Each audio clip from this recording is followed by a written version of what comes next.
Hi everybody and welcome to the Gentleman's Talk with your host, the host with the most, James Dean Littlejohn. I am on video. Hi everybody. That's going to be on YouTube, and also I'm now recording as well for the podcast. I'm growing. I don't know where. I know I'm growing widthways. I know that much. That's through eating and drinking. There you go. I'm going to do a little introduction. So podcasters that have been with me from the start, this is almost 18, 19 months in, but you are going to be the first to see the video on YouTube. So I want to just introduce myself physically to you. I'm James Dean Littlejohn. Basically, I'm talking to remove the stigma. Oh, I need to adjust myself. Oh, as he says, that's better. There we go. So I've got background music on, but I never quite get the volume right.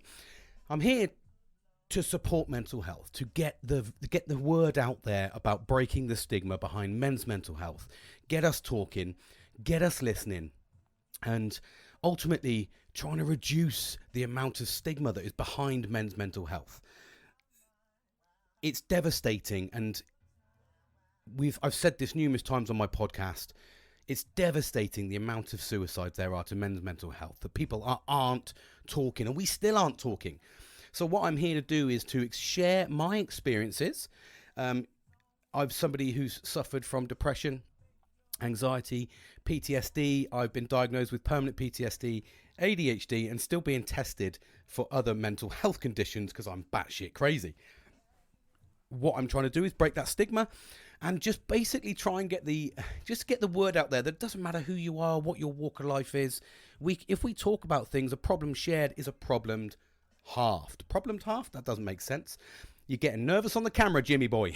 I'm not. Anyway, so I'm going to break in. So, yes, the normal rhetoric is I just talk about life experiences, just trying to raise awareness for men's mental health. I've been on the podcast, which has been on most platforms under the Gentleman's Talk for approximately 19 months. I started in January of last year. And it was to try and better my mental health, try and get a better understanding of myself, and just try and get a grip of my mental health in its generality, just trying to get a grip of things to try and develop myself, understand myself a bit more, and try and promote the fact that it's been difficult, and it can be difficult. Life can be difficult, but if we share things, we share experiences, we share our own personal experiences with each other, we open up as best we can, and we talk ultimately, and let's try and share those problems to try and halve them. And the ultimate goal for me is to try and reduce the suicides. I know that's like a big ask. Jesus Christ, James, what are you trying to achieve here? Well, basically what I'm trying to achieve is I've been there. I've got the t-shirt, and I'm not talking about the one I'm wearing. I've been there, and I've attempted suicide 3 times. And I want to raise awareness that by talking up, it's not a sign of weakness. It is not a sign of weakness. So I've donned the beard. The beard has been brushed for the video, and welcome to the Clock and Balls. This is the Clock and Balls. This is where I do my podcast from. And as you can see now, if I can move across, it's going to go a bit quiet on the mic, but bear with me. If you move across on air. Good vibes. Only good vibes in here, okay? There's only good vibes. I'm not fucking around. I'm not here to find out. I'm not fucking around, and I'm not trying to find out. I'm just here for good vibes. That's all I'm here for. Promoting positivity, removing the stigma, and less negativity.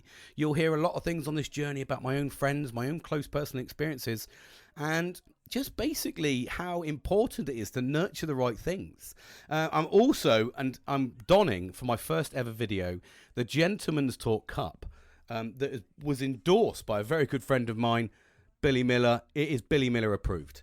And I've got other cups that will be making an appearance throughout this journey on the video as we elevate, as we develop, as we evolve, and we try and get that awareness out there. Anyway, I've had loads to talk about. I've been away for 2 weeks. I'm off next week on holiday, as they say, but I'm not actually physically going on holiday. I'm just taking some time off work. And basically, I need to catch up. I need to catch up and keep the people going. And it's been a couple of weeks. I didn't attend my usual weekly reflection time. I didn't. Why didn't I? Because I had a build up to a birthday party. I had a birthday party on Friday.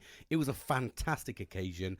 I got all my closest friends together that I could manage, that could stay over and enjoy the experience, because we're all so disparate, we're all so difficult, and I talk my hands a lot, by the way, so you'll notice that on the videos, and not you podcasters listening, but yeah, so I organised a party, and what I've done is I've prioritised myself. I prioritised my mental health. By doing such, I was able to manage all expectations of me, and that's me because of my expectations on how I should achieve. And I managed to turn out a good party that was fun for everybody. At least that was the feedback. So whether every single person's lied to me, I don't know, but that's the feedback I got. Hopefully it was positive and truthful. We'll never really know, but it made me feel good anyway. So it's a win-win situation for me. I felt it went well, and everybody else fed back it went well. And so what I would have normally done in a situation like that, I'm not quite happy with that music level. I don't know why. I don't know. I'm knocking over shot glasses. I'm not doing shots. That's better. There we go. He's got to get it right. I can hear it on the ambient, on the ambiance, on the headphones. So yeah. So basically, I'm here. Normally I've either got a gin in my hand, or a cup of tea. That's another thing you'll notice. British cup of teas all the time. Not a gin tonight because I'm still suffering from Friday. I still got the meat and beer sweats. So I had an occasion, and normally what I'd have done, just battled through. I'd have done everything I normally do, and I would have put myself to the point where I would have stressed so much I wouldn't have enjoyed the event. I wouldn't have enjoyed Friday, but I wanted to get it all prepared, get it all right, and enjoy it. So I've got so much to talk about, because for me, I think to summarize it as best as I can, to pick up where I left off on the podcast, knowing that I'm now going into the video, but it is available, so you can listen to other things. But just to show you what's nurtured from that is, I managed to prioritize everything correctly during the week. So I was managing to prioritize work when I needed to, prioritize home life when I needed to, and prioritize time to make the plans work and alleviate that pressure on me, which was so important to do. Absolutely important to do. Normally I would have just done all of it. I'd have stressed out. I wouldn't have enjoyed the party. I would have tried to get drunk. I probably would have been a fucking nightmare. It would have just been catastrophic. So for me, it was kind of like, I suppose, the first. Let's call it the first, because we're talking about today on this video podcast. It's going to be on YouTube, and we are talking about this as a first. For me, this is the first party that I've arranged outside of my usual group. Now, something I've been trying to rebuild myself and be able to accept, different people into my life at the same time, shall we say, because I've got to emphasize that, because I enjoy company from anybody, but normally I get overwhelmed, and I do get overwhelmed. So people will come around and I'll get overwhelmed. So I'm like, right, how do I manage this? So over the last 6 months, what I've been gradually doing is having parties, adding another couple of people into it as much as I can. So what I've been doing is nurturing my own abilities to be able to sustain long periods with different people. Now, the reason I do that is because the PTSD from me has stopped me. It's crippled me from being able to do that, because I get overwhelmed. My senses go fucking like crazy. So I've just been doing what everybody should do, nurturing it. And I've done it over, and you would have heard back on all the podcasts, and this is a learned habit. This is done over 3 months plus. So it's become a learned habit, because I've been inviting people around previously, and I've kind of got to the day and I've kind of gone, fuck off. I can't do it. I've built myself so far up, I just don't want to do it anymore. So I've been nurturing myself slowly but surely to be able to have parties, have different personalities around, and just see how I interact, how I manage it. Does it exhaust me? And I think Friday for me was a bit of a win-win, because yes, it did exhaust me. My social battery was fucking like depleted by the end of the evening. However, I managed to sustain the whole evening without causing any drama and I don't mean like fighting or anything like that, like literally without overwhelming myself, without getting myself too stressed out. I just enjoyed the evening. And I think that is what I took away from that. And yes, I was socially exhausted at the end, but I got to the end. That was the key part. I got to the end.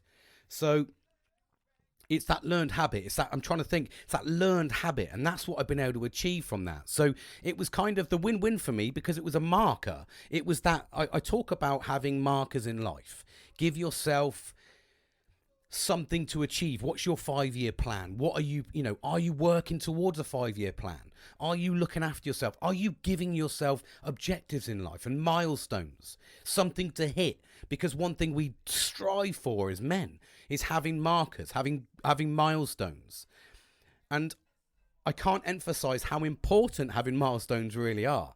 And I've proved that. So my first year doing podcasts was all about just being able to talk, just being able to express myself, use this as a medium to be able to acknowledge my mental health problems, talk about them outwards. That free crazy therapy where I'm talking to you and now I'm looking at myself in a fucking in a fucking camera. It's even worse. I'm literally in selfie mode and I'm talking to myself. They couldn't get any more batshit crazy if it fucking tried. However, it has nurtured me to the point now where I'm developing even more. It's leaps and bounds. Yes, I have good days. Yes, I have bad days. That's never going to go away. I can't help that. But what I can do is instill coping mechanisms, try things and see how I react with them and nurture them. And that's what I've been doing. So the first year of my podcast, and this is a good little review point actually, because the first year of my podcast, I was focused on being able to talk about my problems. And by talking publicly, it gave me something to hold on to, that maybe I was helping somebody else. Maybe someone was listening to me. And that's really important because through all of my depression and the reason I talk about men's mental health is because we don't talk. Could I sit and do what I've done for the last 18 months religiously every single week with somebody? Probably not.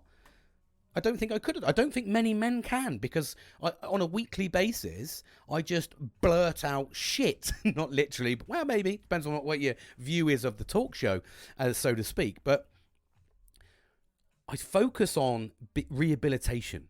I focus on my mind. I talk about the suicide attempts. I talk about things that I'm going through with just normal life. Because life, it can be a bit shit. If I'm brutally fucking honest. Doesn't matter where you sit. I'm lucky to be sat here, as you said, James, earlier, talking as the third person like a complete batshit crazy fucker. I'm in the Clock and Balls, and this is where it started. This is now a bar. This is my cabin, converted into a podcast studio, bar on a fucking weekend called the Clock and Balls, and I work here midweek because there's a computer to my left, but I can't show you because it will lose track, but I will eventually show you, or jump over to my Facebook and there's some pictures on there of the Clock and Balls. And this is where it's all started. It started with the mic that is on my video camera. In fact, it didn't. It started on a $4.99 Amazon mic, basically. That's where it started. And it started originally actually on YouTube making videos, and I completely lost the will to live. People used my opening up against me, which was very difficult. I shut down for a bit and then I came back with a vengeance. Why? Because I could see the help it was giving me. I could see what it was doing for me to be able to talk about my issues. Now, irrelevant if I get feedback or not, I'm processing it. So it's a medium to be able to process my problems. Now, and I'm not talking like chucking, airing my dirty laundry, but I'm just talking about sometimes these are the things we face. Sometimes we face challenges that we don't expect. I've certainly fucking come across them. None of my challenges were ever written in my journey. Well, maybe it depends on, again, what your fucking beliefs are, but I never woke up in the morning and said, today I'm going to have a car crash. I never woke up a year later and said, I'm going to have another car crash. I never woke up 2 weeks after that and said, I'm going to have another car crash. I never decided on those. I never decided on the choices that that have come to my front door. I never decided on those. They just happened. And then the fallout has been what it is. And that was fucking spiraling. And I mean spiraling into depression. to the point where I was just this angry ball of fucking fire walking around. And it was horrible. And I lived with it. And now I see the side of rehabilitation, the side where I've been through therapy. I've had 38 therapy sessions. I've been through all sorts. I've done acupuncture. I'm on medication, antidepressants and anti-anxiety tablets. Soon to be on ADHD tablets. So I'm on these fucking tablets. So for me, it's like I'm doing everything I can, but it still wasn't working. And I was like, what the fuck have I got to do to get this to work? Well, what I got to do is take a fucking leap. Take a leap. And I took a leap. I jumped on. A podcast helped me. It gave me the medium I needed to talk things through. Because I am one of those people that just don't like... It's ironic. I mean, I've developed over time, but I was very much one of those men that I talk about a lot. As in one of those ones that bottled everything up. One of those ones that didn't know what to do, where to go, who was a friend, what was a friend, who was a loved one, who wasn't a loved one. I was one of those ones that just but didn't care. I don't fucking care about that. I don't know what's going on. I don't know who's a friend, but fuck it, we'll just roll with it. Just roll with the punches. And it got to the point where I was surrounded in negativity, a world of negativity. And then when I did everything I could to get through, I still could not get over that fucking crest of that hill. I was clawing up and I just kept slipping fucking back down. I was like, what's going on here, mate? And then I joined this. I did this medium. I've watched it develop. This is my first video properly, so I hope it'll get development from this. I'm not quite liking the fact that you can't see my mouth on the video, but these are all things I'm going to learn. This is things I'm going to grow to deal with.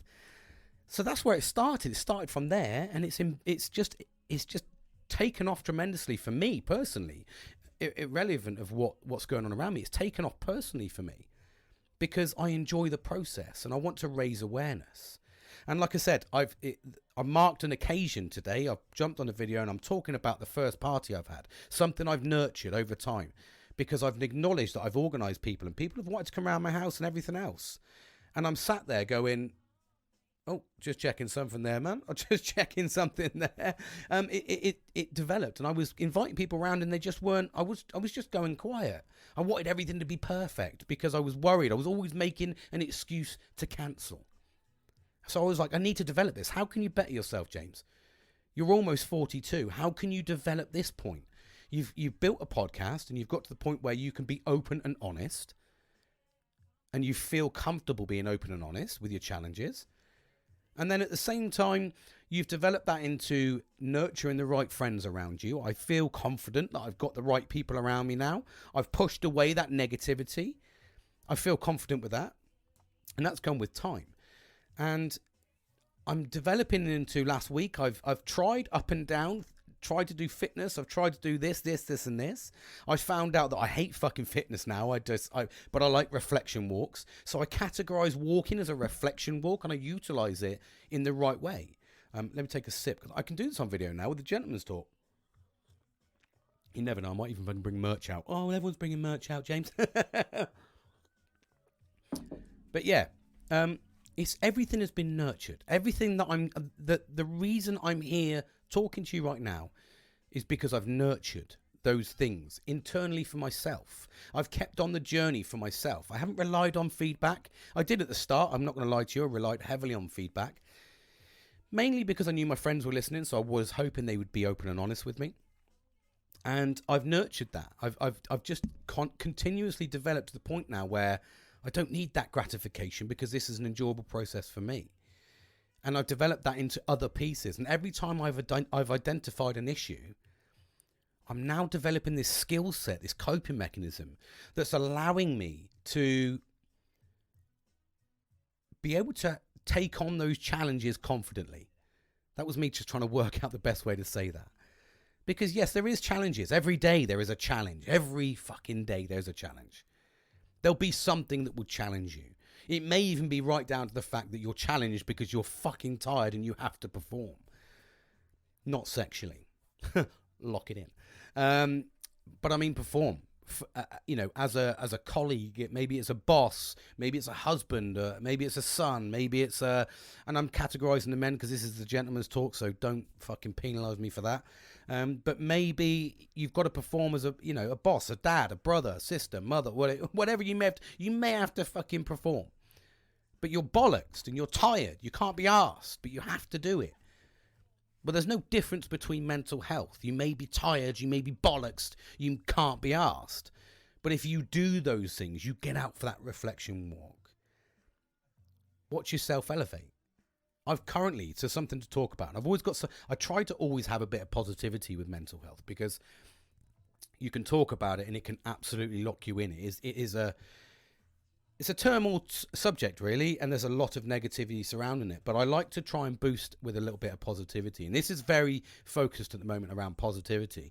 And what I mean by that is I've got a friend of mine, you'll hear him, and you would have heard him, Nelly Nelster. He's currently going through his own regime. He's taking accountability. And the reason I'm proud of that, because he's listened to my podcast from day fucking one. He has been there and listened to every single one over and over. And the thing that I found difficult with him, and I don't mean this in a horrible way, Nelster, so don't just take it lightly. But what I mean is, the thing that I've encountered with him is he's very, very supportive. He listens to every word you say, but he hasn't physically taken that accountability. He has now.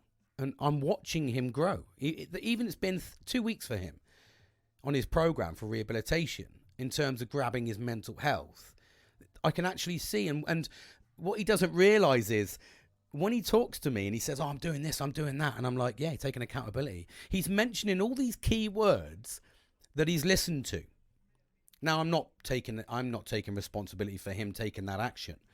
Absolutely not. But what I am saying is, for me, it's heartwarming to know that that's got through to him. He's listened so much, he's taken accountability, and now he wants to seek the rewards. He's made that choice, like I did in January of 2021. I made that choice at I'm trying to think. 2021? No, 2022. I made that choice to make that decision to go forward, and he's done the same. And hopefully he'll start seeing the rewards. He's doing a weight loss thing, mindfulness. He's getting out, that's the T. He's getting out for walks, reflection walks. He's getting up at 6 a.m. and doing the walks early morning. So he's giving himself that hit of serotonin and dopamine just before he goes to work. He's getting all his metabolism firing up. It's all positive stuff, because I'm watching him grow.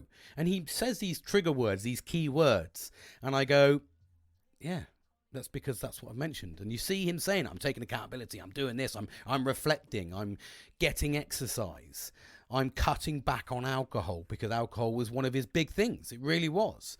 And maybe subconsciously I've known about that, and maybe subconsciously I've spoke about it. But I'm watching those rewards come to fruition now. And that's the important aspect of this. And it sort of kind of like breaks me in, and that was a little bit of a reflection. And that's basically what's happened. I've had a good week. I know I've got a week off next week. Since my last week off, when I almost had a fucking bit of a breakdown, I took some time out and I've managed my days in a better way. And I think for me, that's the rewarding aspect at the moment, is the way I'm managing my work-life balance is starting to show absolute rewards at the moment on how I feel, how I can manage to cope, sleeping better. I'm feeling a little better about myself. I went and got my hair cut, which seems like a big thing, a small thing, but it's a big thing when you're in fucking depression. I had a fucking huge beard and huge long hair. I didn't like the way I looked about myself. I was in identity crisis at the time, if I'm brutally honest. I didn't know. I was 42. I'm like, am I dressing right anymore? I've never felt this feeling before. Am I dressing right? Am I dressing too young? Am I not dressing with the times? What's my hairstyle? What's the best hairstyle for me? Should my beard be short, long? I don't know. I was going through an identity crisis. And it's these little things that I didn't expect to happen. I didn't expect at 42. Well, of course you're going to, because I've put on a bit of timber. I'm looking a bit older. I'm looking a bit tired. And you don't want to dress like you think you're 30 when you're actually now into your 40s. And I think that's a reality. And I don't mean I have to conform to society for that. And I don't mean that I have to see what 40-year-olds are wearing, and I need to wear what they're wearing, or you can't wear what what someone wears at 30. It doesn't suit you. I'm not saying that, because I believe in wearing whatever the fuck you like, within reason. Don't break the boundaries of the law. Don't walk around with your fucking cock and balls out. You're going to get arrested. And for me, personally, it's about you wear what you like, but at the same time, you want to feel confident. You want to feel nice. You want to feel smart. You want to feel like your age, but in a positive way. So that isn't dressing hipster and fucking putting your back on, your hat on back to front. It isn't about that. What it is about dressing to your age, dressing appropriately to make you feel confident, to make you feel happy. And that's what I was feeling. I was walking around with, this is a relaxed t-shirt, but I was in a crossover of, trousers and shirt to, I still want to wear fucking like jogging bottoms, not jogging bottoms. I was wearing combat bottoms. I was wearing jeans with timber boots. They don't look half bad, but am I dressing appropriately? I didn't feel like I should be wearing that. I didn't feel it. I didn't feel comfortable in my own skin. So that was a new feeling for me. So that's what I'm saying. Every day it evolves. And what I've done is I've taken steps to rectify that. I've taken steps to manage it. And I've gone like, right, okay, well, I cut my hair back to short. And this is going to seem fucking crazy. Why is he talking about his hair? Well, because I wanted to feel good about myself. That was giving me the strength to carry on. Because I felt confident. I felt good in myself. I didn't want to walk around like a bag of shit. It's amazing. When you've got depression, you've got anxiety, you've got whatever mental health ailment you've got, you will be surprised how easy you let yourself go. That's a fucking fact. If you can look in the mirror right now and go, I look like fucking shit, it's because you've let yourself go. And that's the fucking truth of it. I looked at myself and I went, you've got a long beard. It's fucking wispy as hell. Your fucking hair's long, but it's spoofing out the sides.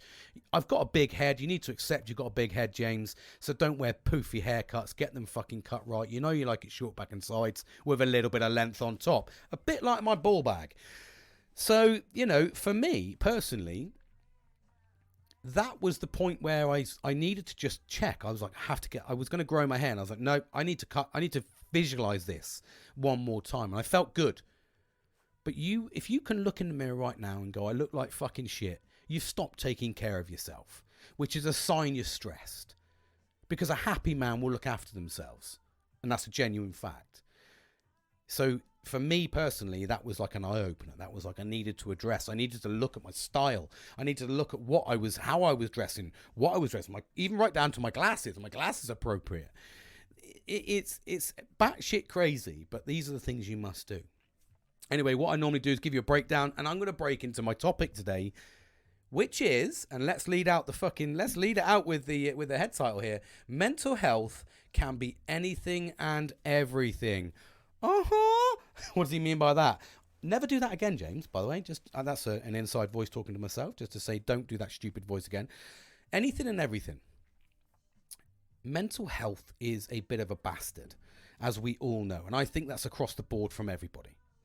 And I will never take away from the fact that women, they suffer from mental health just as much. I only know that the suicide rate is less for women because they talk more. That's the be all and end all of it. And you heard on one of my podcasts the other day that one of my friends lost his friend. And did that person talk about it? Probably not. Probably not. And even this weekend, one of the things that came out this weekend at the party was I spoke to my brother. And I could see he was in pain. And he hasn't spoken. He hasn't had the confidence to talk. And I can see he's got a long way to go to still talk. But it pained me to see that in him. It pained me to see my brother not be able to open up and talk about things.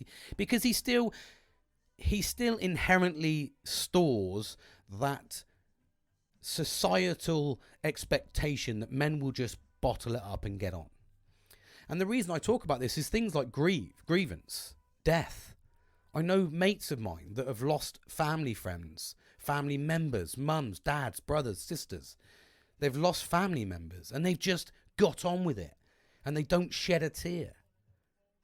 It's by not talking about those things and bottling them up is the problem. That's when we get into our fucking downward spiral, because we don't talk about things. And mental health comes in any forms, in any way, through any medium. And what do I mean by that? What I mean is, it depends. It doesn't choose when to strike. I remember there was no build-up. It was just a case of, I remember being sat in front of my therapist for the first time in 4 years. I'd sat down and went, I'm not right. There's something going on up here. And they were like, I remember sitting down for 3 hours. I had a 3-hour appointment with this lady. And she spoke about absolutely everything. She spoke about sex life. She spoke about relationships. She spoke about work, children, the fucking lot. And I never stopped crying for that 3 hours, because it was the reality of her pulling that data from my fucking bonds. We'll say data because AI's on its fucking way around. Might as well get used to it. Snip it there. But for me, that 3-hour conversation unlocked a world of pain. Even she said, mate, you've got fucking PTSD and depression. That was my first diagnosis. But that took 4 fucking years. And even then, I only said I've got a problem because I said I've got a problem. I could have just bottled that up and just carried on with my angry self, walking around like a ball of anger. So how do we manage that? Society still expects men to just bottle shit up and get on with it. We then, even if society doesn't expect that, which actually, talking about that and just saying out loud, I don't think society does expect that anymore. But we've still got it instilled in our brains that that's how we need to react. We haven't broken that chain yet. We haven't broken the chain formally to say men need to talk. We still say, no, just fucking bottle up, mate, move on, get on with it. That'd be right. It is what it is. You know, we still say those things. We still say man up, pick yourself up. Oh, you'll be all right, buddy. You cool? Thumbs up. We still do all that shit. We still got a fucking thumbs up. But why? That's the question I ask myself. Why? Because society, I don't think, expects that. There's a small minority of women, I suppose, or, you know, and I say women, hold your horses, not in a negative sense, but it is going to sound negative. But there is a small percentage of women out there that expect men to be like that. There is. They want a hard man that doesn't show emotion. There is an expectation of that. And I suppose that traditionally it's people that want that are the ones that, you know, they see that on the billboards. There's still a societal expectation that men have to be slim. We accept nowadays that women can be whatever they want. They can just literally crack on, do what the fuck you like. You know, you do what you want to do. If you want to be fucking big and chunky, you crack on. You're beautiful. And if they want to be slim, they're slim. Oh, girl, you're fucking beautiful. Everybody's fucking beautiful. But if you're a man, you still have to have rock hard abs. You still have to have muscles. You still have to go to the gym. You still have to be financially stable. You still have to be mentally stable. You still have to be emotionally stable. You can't have a slip. There's still an element of expectation. Men are still expected to fucking repair the car. Never done, you know, there's men out there never done mechanics in their life. Get it sorted. And if it isn't get it sorted, pay for it to get it fucking sorted. There's still that expectation. There's still an expectation for men to pay for meals in some relationships. Society is displaying the characteristics of allowing men to talk openly, but there is still a fundamental ground aspect that women don't want that. They say talk about their talk about your problems. Yeah, I want to hear your fucking problems. No, we don't. I've got my own problems, is what women say. I've got my own shit, man. I don't want to deal with your bollocks. And probably because they don't want to. It's just like men don't want to deal with the bollocks as well because they've got their own issues. But you know what? With a key factor on both of those, if those two people or those two genders spoke to each other, it might help if you were in a relationship. Because you would talk. And that's, you know, whatever. The video there, I don't know what I was fucking doing there, pointing fingers. But if those two people spoke, that would help. But what do women do? And I say this, and the reason I'm saying this again is because what do women do that's right? They talk about their problems. They open up. They air their grievances. I'm going to tell you a story, actually. There was one person that that has resonated with me since it happened, and I'll never, ever, ever, ever forget the emotion that I felt as I was 30. What was I, about 30, 27, 28? I was about 28 when I went to Op Herrick and went to Afghanistan. And this is the point of men's expectation to fucking get on with it. And I think this is going to be a poignant point. The reason it's a poignant point is because it's resonated with me for so long. It's almost like I never got closure, and I needed closure on the situation. So I was in Op Herrick. I was in Afghanistan, and I was a detainee handler at the time. So I was working with Afghani detainees and just basically supporting them, etc., and doing what I had to do for the operations, etc. And I remember being sat. I was on guard one night, and I remember being sat with this 18-year-old lad. Was he 18? No, 17. Sorry, he was a 17-year-old lad. He was a sniper. I'm not going to say any more about that, but he was sat beside me on guard duty, and he was doing drawings, cartoon drawings, little stick figure drawings. And out the back of the stick figure drawings, he was doing like gore, and he was like, you could see him doing different things, and there was people on the stick figures on the floor with blood coming out their head, and someone else. He was reenacting basically what he'd probably had to do on tours. I don't know. But it resonated with me so fucking hard. And I suppose because I was a dad at the time, I had 2 girls, and I was away from my family for 7 months, and I'd missed them. And I suppose I looked at this 17-year-old lad. He must have been 17. 18, sorry. He was 18. He just turned 18 because that was when he was allowed to go on his first tour, because you weren't allowed to under the age of 18.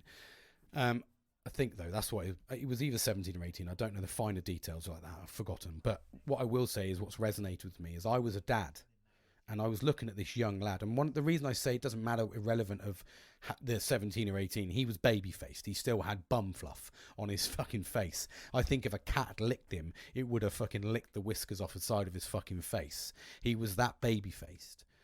And I could see that his life was broken before it even started. And he wasn't talking about that, to the point where I went in and told my guard commander, I said, he needs looking at. He needs to go to the med centre. He went to the med centre, said he was fine, and he was back out again.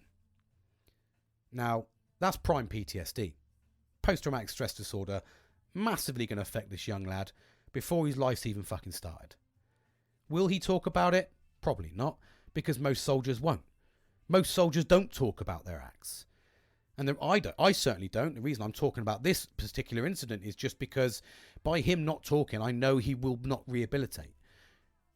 It will probably end up in a negative way for him because he'll get back. He may have got back to, I don't know. That's what I mean. I never got the closure point.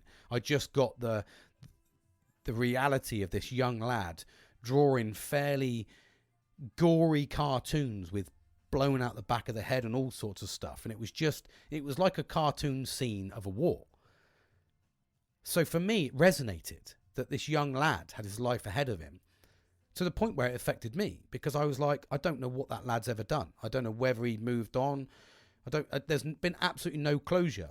But at the same time, he made such an impact on my mental state, on my memories, that I remember that it was 2:00 in the morning.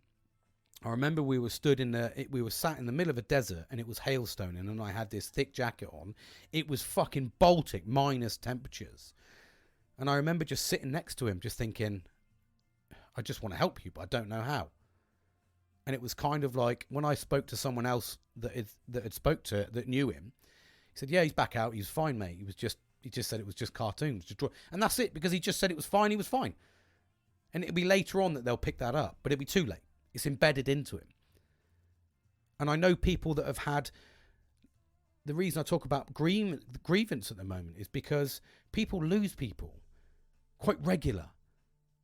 I know for a fact I've got a friend of mine, their husband is going through something and dealing with his own demons as it is. And now he's got another demon to chuck on because he's got something wrong with his sister. And he's going to have to deal with that. Will he deal with it? Probably not. He's already dealing with PTSD as it is, and we're chucking more shit onto him. It's the same as me. I had permanent PTSD, and I still get loaded with stuff, and that just exaggerates. If you're carrying around a weight with you all the time, a standard weight, what do you think's going to happen if you keep adding to it? It's going to weigh you down. It's going to spiral out of control. If you don't let go of certain things or talk about things or seal certain things, it just gets worse. And that's what we have a fucking problem with doing as men, is we just keep fucking going. I saw it on Friday when my brother came over. I could see he's just still going, and he's not doing what makes him happy, and that fucking annoys me. And it really does frustrate me. I know stories about my dad that have upset me because he never sought the help that he should have done. Because we don't. We see it as a sign of weakness still. It's not a sign of weakness. Not if you do things properly. Well, I don't think it's a sign of weakness at all, actually. But if you do things properly, you can manage it properly. And that's what I say about nurturing, having the right people around you to be there for you, to look after you. I was sitting there drinking at 4 o'clock on my own at my party. Everyone had gone to bed. They were all drunk, and I took it as a quiet time. And I was sat there, and I started churning stuff over. Now, normally I'd have sat there and I'd have just gone over and over, and it would either made me really upset or it would have made me fucking angry. Do you know what I did? I said, fucking go to sleep, James. Pint of water, couple of paracetamols, went to fucking bed. Why? Because I don't want to let the thoughts win. I don't want to let those things win. I've got a journey to go on. I've given myself that goal. I was talking about milestones at the start of the podcast. They're so important because they've given me the focus I need to develop even further. I keep adding things and seeing how they react. Now, I know for a fact that if I threw a party like that again, it would stress me out. It was too much. There was too much going on. There was too much unpredictability when I invited 7 people around, believe it or not. It was too unpredictable for me. I couldn't control the party. I couldn't control that. And you shouldn't have to control a party, but you do have to a degree, especially if you're the host. But I never did that. And that's the only thing I can take away from me is if I was going to do it, intimate parties are the way forward. 3 to 4 people. Intimate parties are the way that it's enjoyable. It's not too overwhelming. It's more predictable in the sense that everybody's on the same wavelength. I noticed at this party, because there was 7 people, there was a party going on in one corner of the garden, and fucking everyone's getting boozed up over there doing shots. There was a slightly subdued party in the actual bar where we just had a little bit of music. We were picking music. And then there was another party in the fucking kitchen. And everyone was doing... So it was out of control. We weren't in one place just enjoying each other's company. We had pockets of enjoyment. And those pockets of enjoyment, one pocket got too drunk. And they ended up being out of control. Where I've noticed that when you have 3 to 4 people max, it's an enjoyable occasion. It's an enjoyable party. You can control the chat. It was just too unpredictable. So that's a life lesson for me there. That's my personal opinion anyway. That's not for everybody. So it's really important to learn, adapt, evolve, understand yourself. And one of the key parts, when I talk about Nelly again, my mate, one of the key parts he's taken from this whole journey that he's on is self-discovery. Self-discovery is invaluable. When you understand what fucking makes you tick, what upsets you, what makes you happy, what makes you sad, when you start reflecting on those things, then you start managing them properly. Like I know for a fact, like 7 people too many. 4, great time. Know that, tried and tested. Every time I had maximum of 4 people, everything was okay. Everything was perfect. No stress. This involved walking people to different places and fucking people getting picked up at 11 because they were too drunk. Some people staying on till fucking 2, and then it was too unpredictable. So for me, it's about learning and adapting. I know what makes me sad. I know what stresses I have in work now. Why? Because I've pulled away from work when it's been critical, and I've learnt about why I'm upset, and I've reflected on why I'm upset. I'm starting yoga next week, which is absolutely incredible. Sorry, hold on. I'm starting yoga next week, which is amazing because I know it's going to give me that flexibility that I need. But again, the reason I've held off with that is because it's going into an unfamiliar situation with a group of people to do something that I know I'm not very good at. Now that's a fucking big hurdle to get over, because normally I'd try and go with somebody, but I'm trying to do this on my own, in the sense I want to rehabilitate myself. I know for a fact that having 3 or 4 walks a day with my dog, I've got a German Shepherd, I will show him at some point on the camera, but for me I know what makes me sad, and I'm starting to know what makes me happy. I'm starting to manage my mental health. I'm starting to manage my emotions. I'm starting to manage my finances. But it's taken almost 2 years to get to this point. It hasn't been overnight, and it's still got a long journey to go. I'm still chugging on. There's no easy wins in this journey. And that's across the board, whatever it'll be in life. There is no easy wins. There's a certain point in your life, and this is why the suicide rates are so high, between the ages of 30 and 40.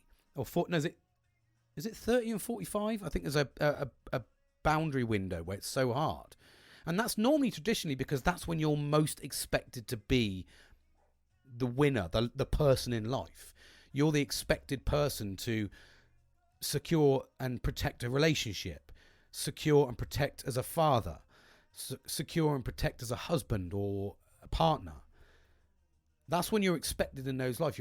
And as well as you're expected to go and earn the money that's going to bring in the finances to keep everybody around you happy. And that's the reality. I don't give a fuck what anyone says. That's reality. So for me, it's all about managing that in the right way. And if you don't grip your mental health, it's proven over and over and over that you will fail, because you will get into debt trying to make yourself happy. When in actual fact, spending money isn't what makes you happy. Spending time with your loved ones, families and friends, and making memories is what will make you happy. It will do. People say that money makes the world go round. You do need money. Does it make the world go round? Yes. Do you need it to be happy? No. Yes, it helps to make you happy, but it depends on what your definition of happiness is. See, my happiness before, and has been for about 20 years, has always been, I need money, I need materials, I need nice things. No, you don't.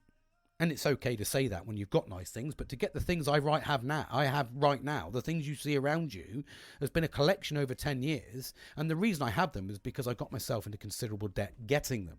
And I'm paying that off now.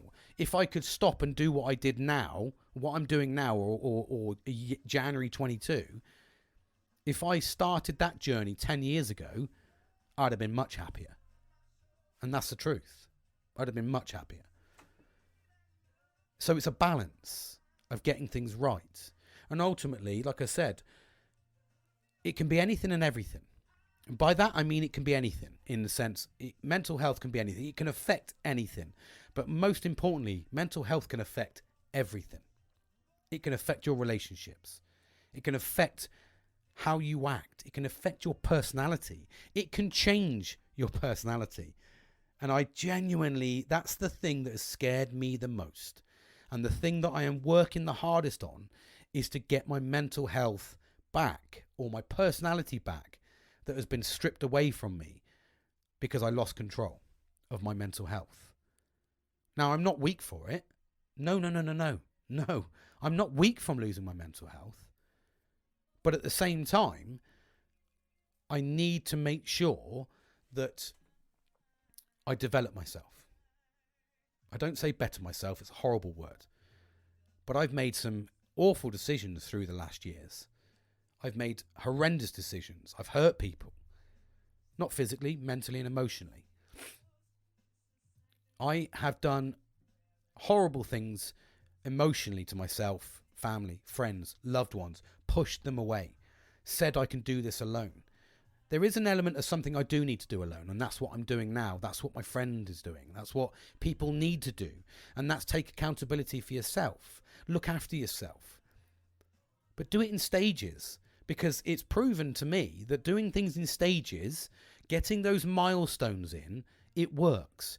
If you just said on day one, okay, so it takes 3 months to become a learned habit, for example. If you said, I'm going to do fitness, diet, reflection walks, fucking better relationships, explore, develop myself in work and press for promotion. I'm going to grip my finances. If you did all that in the first 3 months, 12, 14 days, fuck this. Because you've done too much. You've tried to change the world in a week. It's not going to happen. So do things in milestones. And that's why when I said to you in January, for people that have been on this whole journey since then, the thing I said in January was create a milestone. And one of the things I brought up on Friday to my brother and my best mate, or both brothers as I call them, is what's your 5-year plan? Now, probably a little bit deep for a party, but I was just intrigued. I said, are you happy right now? No. Okay, well, why are you not happy? What makes you happy? And then they both said what makes them happy. Right, okay, what's your 5-year plan to keep that, sustain that happiness and make it better? And they were like, well, no one could really answer it. And I went, well, you're setting yourself up for failure because you've not given yourself something to aim for. Otherwise, you just bumble through fucking life, mate. You really do. If you live for tomorrow, and tomorrow is your day to live for, and I suppose an element of it is live for today. I get that. Live for today because you don't know what tomorrow's going to bring. I fucking get that. But there's nothing wrong with looking 5 years ahead, having that in the back of your mind as a subconscious thought that in 5 years I expect to see myself a stone lighter and promoted. I don't know. That's two of mine.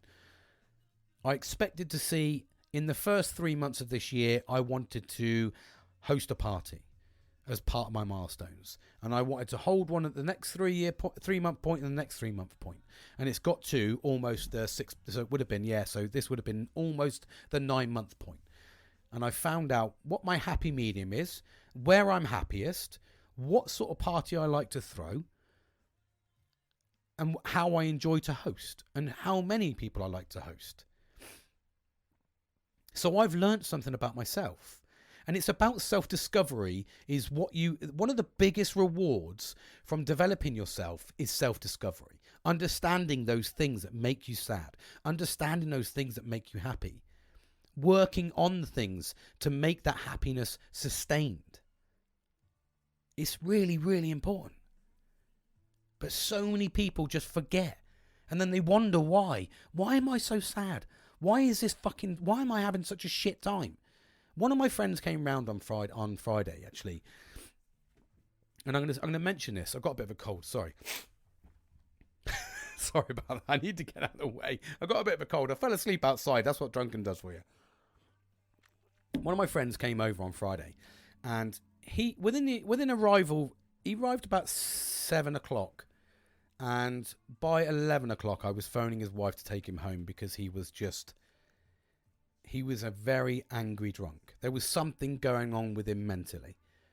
There's more to this story, but I knew there was something going on with him mentally.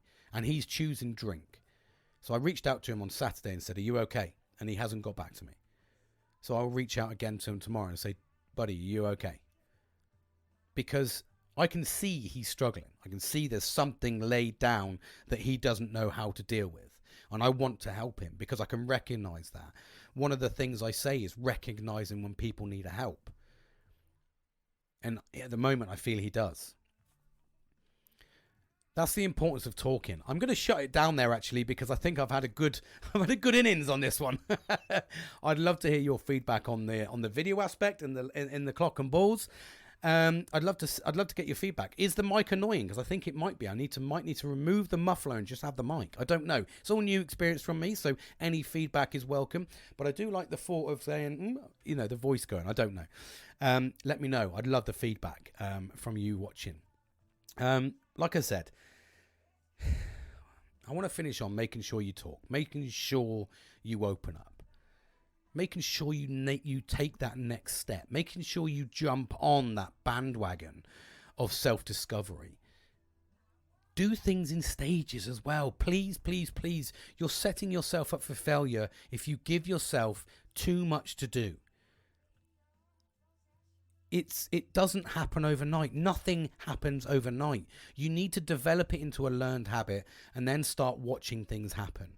Whether that's fitness, if it means going out for a 1 mile walk every day, do that. Don't slice your fucking feet off and cut your nose off to spite your own face and all that bollock jazz fucking sentences by saying, I'm going to do a diet as well, I'm going to fucking do this. Don't try and do too much. Make those bite-sized chunks to make it an enjoyable process. That's the important part. Make it enjoyable. That's what I'm learning, is to take each stage. Live for today, absolutely. But take each stage and go, do you know what? In the next 3 months, I'm going to concentrate on getting fit.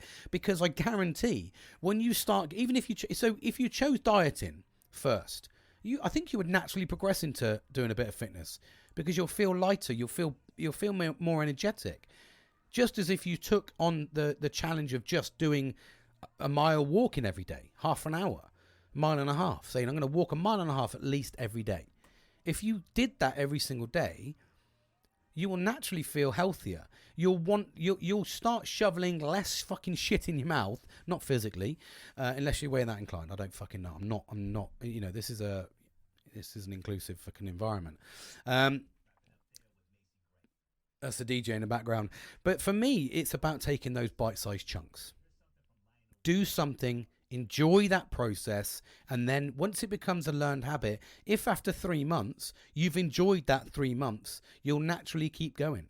And then all of a sudden you'll find in a year's time, when you look back, look what I fucking achieved. I've lost a stone. I've been promoted. I feel happier. My relationships are happier. My family's happier. I'm working towards success. Don't forget, it doesn't happen overnight. It's a journey, so we need to enjoy it. Anyway, I'm going to leave it there. Thank you very much for listening to me. I really appreciate it. Like I said, I'd love the feedback on the live, on the video. And as always, keep smiling, keep positive, and just start that enjoyable process. All right, everybody? So take care, and I'll speak to you all soon. I look forward to it. Love you, bye.